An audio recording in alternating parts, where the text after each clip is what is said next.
I taught a golfer last week who really struggled to gain some speed in his golf swing and therefore distance. He felt like he was putting a ton of effort into his swing, but not getting a huge amount out of it. And you're right, he was absolutely spot on. He wasn't producing a huge amount of speed from the amount of effort he was putting in. But the question is, why was that? Please don't hesitate, put your name down, hit the link below for the waiting list for a lesson with me. Now, back to the golfer. Now, you might think to yourself, hang on, if you put a load of effort in, that equates to getting loads more speed out of it, and the speed equals the distance. Well, that's not always strictly true. It depends how that speed is at impact, because there's no point in producing speed up here. There's no point in producing speed here. But the thing is, what we've got to try and make sure happens is to gain speed, we are what we call loading the shaft correctly. Now, what does this mean?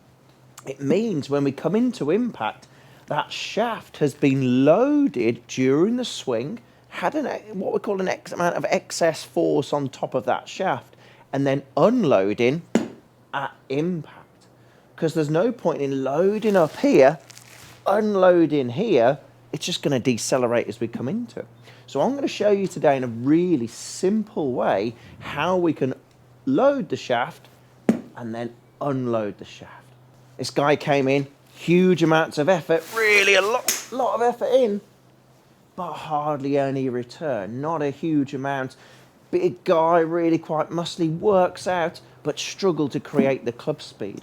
And the reason being because he didn't quite load the shaft. What I want you to do, I want you to take your normal setup, as normal a setup as you possibly can do.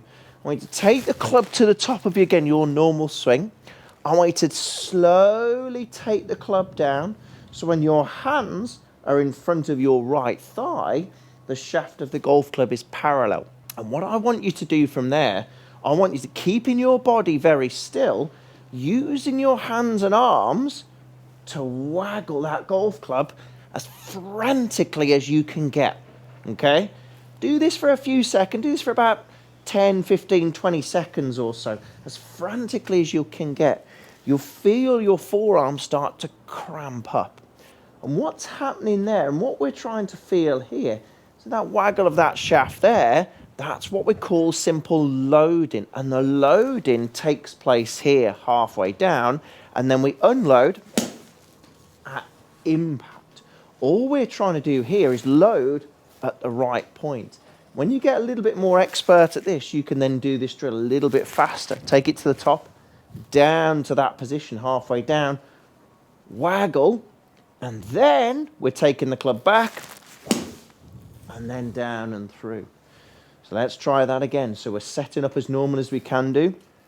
Take it back to the top of your swing, slowly down to that waggling position, waggle, waggle, waggle, really frantically for 10 seconds or so, and then to the top, and then down and through. Doing a few of those, your forearms, your wrists, you'll feel a bit of aching going on.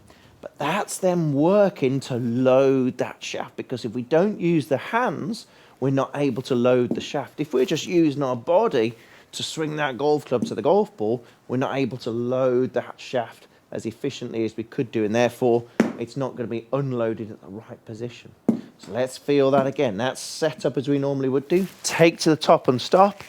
Down to that halfway down position, waggle really frantically to the top, down and through.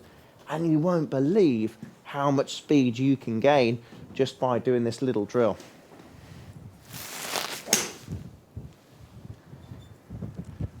Load that shaft in the correct way, not the worst way.